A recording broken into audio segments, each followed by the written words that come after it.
Hello everyone, I'm Nagraj, your Perf Test Coach. Welcome to this lecture. In this lecture, I will show you how to create AWS ECS cluster. AWS ECS comes in two flavors. Number one is EC2 launch type, where the user is responsible to manage all the backend servers. And there is also one more flavor which is Fargate launch type. In this demo, I will be showing how to create AWS ECS cluster for EC2 launch type. So what you learn in this lecture? You will be learning how to create AWS ECS cluster for EC2 launch type, and then I will also show you how to create task definition, and also I will show you important configurations that we need to do when creating task definition. And lastly, I will show you how to create a service on ECS cluster. Before we log into AWS console and start creating AWS ECS cluster, I want to explain you about the AWS ECS clusters architecture so that all these concepts will be very clear when we are actually creating the cluster. So AWS ECS cluster is made up of EC2 instances. So our microservices will be running on these EC2 instances. On top of this AWS ECS cluster, we need to create services. A service is nothing but a logical grouping of related microservices or containers. And this service can span across multiple EC2 instances. When I say service can span across multiple EC2 instances, it means the containers or the microservices which belong to this service can be running on multiple EC2 instances. That's why I said service is like a logical grouping of related microservices or containers. Once we create the service, we will be creating ECS task which will run on top of this service. And the microservices or the containers will be running inside these tasks. You need to remember one thing here. Task can have one container or multiple containers, but most of the time we will be having one container in one task. So I will be interchanging the terms a task with container. When I say one task, I also mean one container. I have been working on this microservice performance testing for almost 3+ years, and most of the performance testing projects, 90% of the time, we had one container running in one task. And there were use cases where we had to have multiple containers running in one task, but usually people try to host one container on one task. But just remember, it is possible to host multiple containers in one task. Yeah, so this is the high level architecture of AWS ECS cluster. So let's log into AWS console and let's create all the components which we just discussed. Let's get started. I have logged into my AWS account. After you log into your AWS account, make sure you select a region in which you want to create your AWS ECS cluster. In this case, I want to create my AWS ECS cluster in Sydney region, so I'm selecting Sydney region.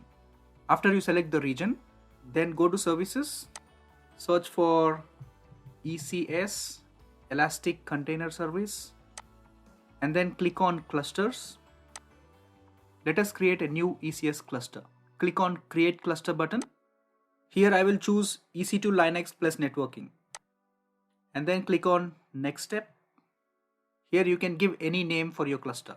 Let me name this like ECS-demo-1, and then come to ECS instance type, and I want to select T3 micro.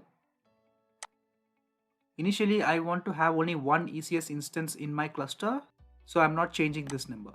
And then we need to select a key pair. In this case, I already have a key pair created, so I'm selecting this key pair ECS-demo.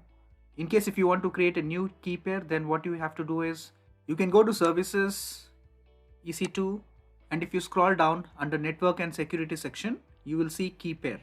If you click there, you will have option to create a new key pair. In this case, I already have a key pair, so I'm not creating this. Let me go back to the ECS cluster creation wizard. Under networking, I will select default VPC, which came up along with this account. And under subnets, let me select all the subnets. AP Southeast-2A, and I will also select AP Southeast-2B, and also I will select AP Southeast-2C. Auto assign public IP, I'm not changing anything here. Under security groups, you can either create a new security group or else you can select the default security group. I prefer creating a new security group, so I will leave this as is.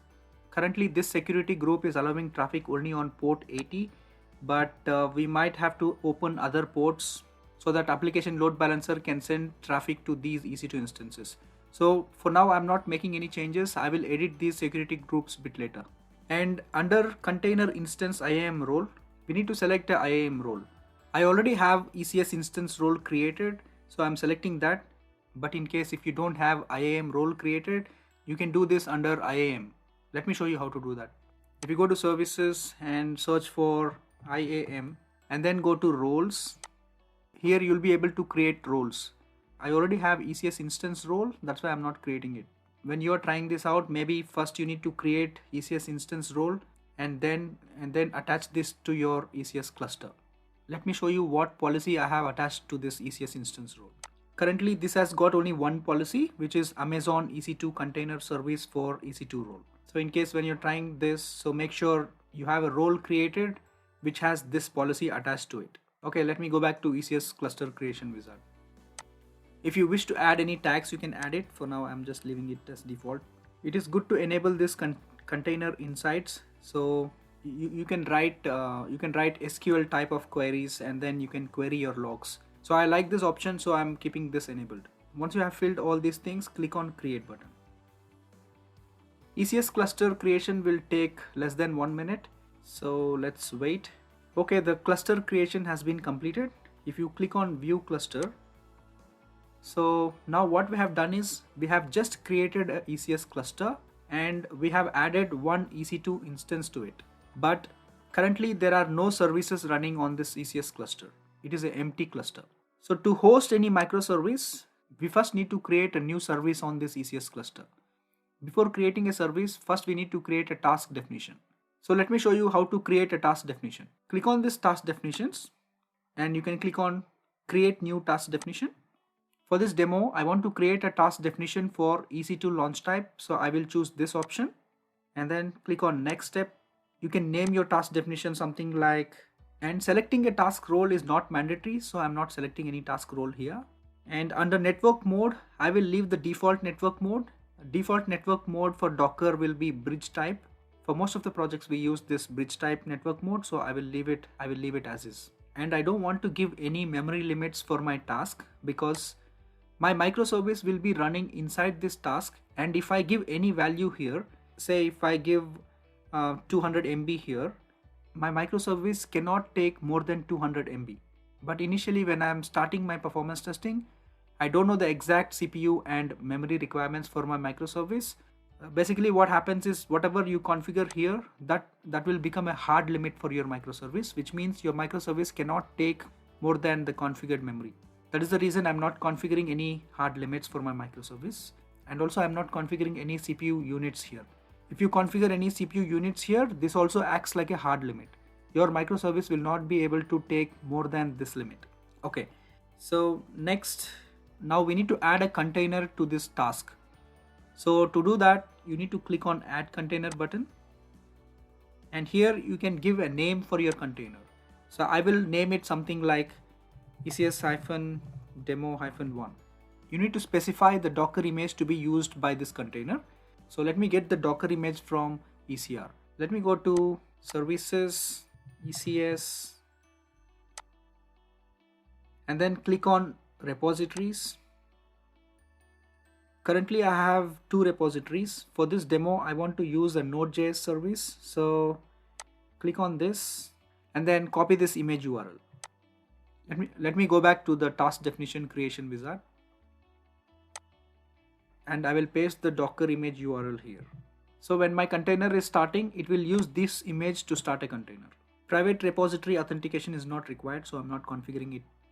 So as I told you earlier, when we are starting performance testing, we don't know the memory and CPU requirements of our microservice. So what I will do, I will not set any hard limit, but I will set a soft limit and I will set it to 128 MB. It is always good to start small, and based on the performance testing results, if you feel your microservice needs more memory, then you can feel free to increase this limit. This is the important section. Under port mapping section, for host port, you need to give 0. And for container port, my microservice is listening on port 3000, so I'm giving 3000 here. You need to note one thing here. When you're configuring your host port, you need to give 0 here, which means it can accept request on any port. This is very important because when this container starts, we don't know on which host port this container will be attached to. As we cannot predict on which port this container will be attached to, it is always good to give 0 here, so AWS will take care of dynamic port mapping. Yeah, that's all. So I need to set one more thing. I want to give CPU units as 10 units. This container can still take more CPU if it needs, because this is not a hard limit, this is kind of a soft limit. I'm not configuring any other environment variables. And yeah, I want to do log configuration. I will select this log configuration option and I will leave everything as default. Yeah, that's all, we are all good. So let me click on add. So now what we have done is we have defined the configurations for our Docker container and we have added this Docker container to the task. If you can recall, I have told you that we can add multiple containers to a task, but for this demo, I'm adding only one container for one task. So when I want to run multiple instances of my microservice, I will just have multiple tasks running. And in each task, there will be one microservice container running. Okay, all good. I'm not adding any constraints here. Yeah, that's it. So let me click on create. Okay, good. It was pretty quick. My task definition got created. So far what we have done is we have created a ECS cluster and we have created a task definition, and using this task definition now we can create a service on our ECS cluster. So let me show you how to create a service. Click on the cluster which we just created and click on this services tab and then click on create button. For this demo we will be creating EC2 launch type. So it has automatically picked up the task definition, and in my account I have only one task definition, so I'm using the same. But in case when you have multiple task definitions, make sure you choose the right task definition for your service. Basically, task definition will act like a template using which our microservice instance will be created. This microservice will be running inside the task and this task will be running inside this service. So make sure you always select the latest available revision for your task definition. And you can give some name for your service. I will just name it as ECS-demo-1. When you're creating a service, you have two options. Either you can create a service as a replica or you can create as a daemon. For this demo, I will choose this replica option. When you choose replica options, you can have multiple tasks running on one EC2 instance. But when you choose daemon option, you can have only one task running on one EC2 instance. So that is the difference between daemon and replica. And number of tasks, I will give it as 1. Yeah, that's all. All other things I will leave it as default. Placement templates, I'm choosing AZ balance spread. Yeah, that's it. So let me click on next step. Here I will be using application load balancer. Currently I don't have any application load balancer in my account. First I need to create application load balancers so that I can attach that application load balancer to this service. So let us go and create application load balancer. To create application load balancer, you can go to services and then you can click on EC2. And then if you scroll down, you'll see load balancers. Under load balancers, click on load balancers. And then you can create a new load balancer. I will choose application load balancer. And I will name this something like, for this demo I want to create an internet facing load balancer, so I'm choosing this first option. And then a load balancer protocol, I will leave it as HTTP, and load balancer port, leaving it as 80. And availability zones, it's good to select multiple availability zones, so let me select all the availability zones. Yeah, that's all. So we can click on next, configure security settings. Currently my load balancer is listening on 80 port 80, so that's why it's complaining that it is not secure, but I'm okay. This is just a demo, so I'm okay. Let me click on next, configure security groups. Let me create a new security group for my application load balancer, and I will name this something like load balancer hyphen. Currently this security group is accepting traffic from anywhere from the internet, and also it is accepting connections only on port 80. So this is exactly what I want. So I'll click on next, configure routing options. Let me create a new target group, tg-ecs-demo-1, and the target type I will select it as instance. Protocol I will leave it as HTTP, port I will leave it as 80. And then we need to configure the health check endpoint. For this microservice I forgot to configure the /health endpoint. So let me configure the other endpoint which is available, which is basically you need to configure /health endpoint, but my microservice does not have /health endpoint configured. That is the reason I'm using some endpoint which is available in my microservice. so that the health check will pass and the microservice can start taking the traffic. Yeah, let me click on next, register targets. I don't want to register any targets because ECS will take care of registering the targets. I will let the AWS ECS to take care of this, so I'm not selecting any targets. Click on next, review. You can review all the configuration details, and if you're happy with it, just click on create button. Yep, so load balancer is created. I will close this and let me go back to ECS service creation wizard. On this page, if you click on this refresh button, the application load balancer which we just created is appearing here. We need to click on this add to load balancer button. What this will do is this will add this container to this load balancer. So let me click on add to load balancer, and here I don't want to create any new production port, so I will select the HTTP port. And under target groups, I don't want to create a new target group. I will just use the target group which we just created. Yeah, so it has automatically picked up the health check configuration which we just did. So all good. Enabled service discovery integration. This is not mandatory, so I'm not configuring this for now. Let me click on next step. Initially, when we are doing performance testing, I want to do scalability test with one ECS task, and I don't want any auto-scaling configurations at this stage, so I'm not configuring any auto-scaling policies. We will do this a bit later. For now, let me click on next step. Let me review everything. Yeah, all good. So let me create the service. Yeah, so service is created.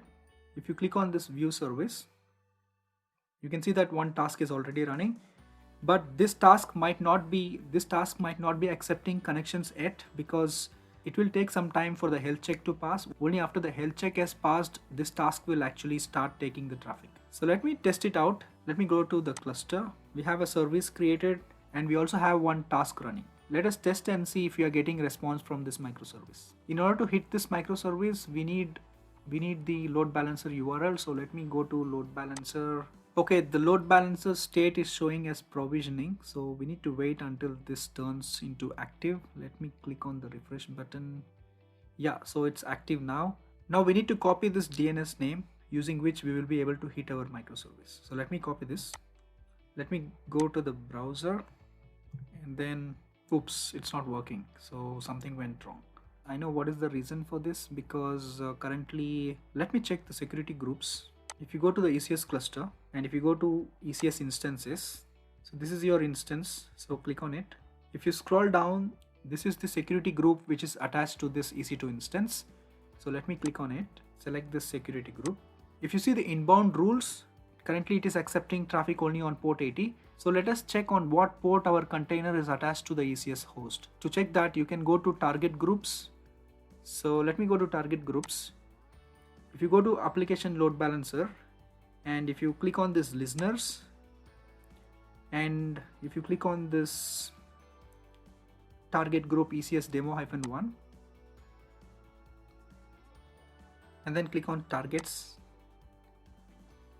If you see here, currently the health check is not passing. This is because of the security group issue.